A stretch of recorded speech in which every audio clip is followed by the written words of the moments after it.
It may surprise you to know that everyone has an estate plan. It's either the government's plan of probate or a custom plan called a revocable living trust. Probate court requires the heirs to go through the legal proceeding as required by law.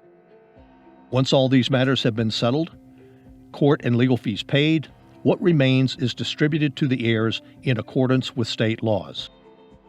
If there's an uncontested will, distributions will occur according to the wishes of the deceased. If there's no will, the state's laws of intestacy will be applied.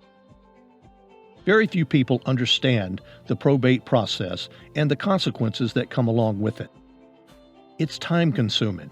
It can easily take anywhere from a few months to a few years. It's expensive. The cost can be as much as 10% of the value of the estate. A big surprise to most people is the fact that the estate is fully exposed to the public, including who the beneficiaries are. Nothing is sacred. While identity theft impacts the living, theft beyond the grave impacts estates of people who are deceased. There are over 12 million references to theft beyond the grave online. So is it possible to avoid probate? The best and simplest way to avoid probate is to have a revocable living trust.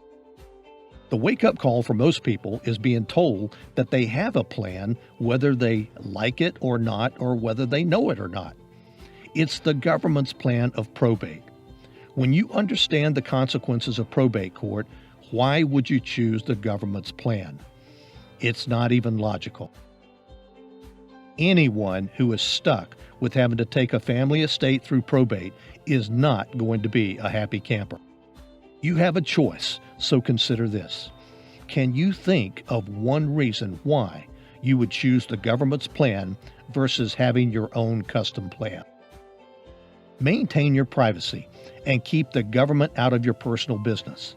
It's a small investment now versus a major expense later. It's your only choice.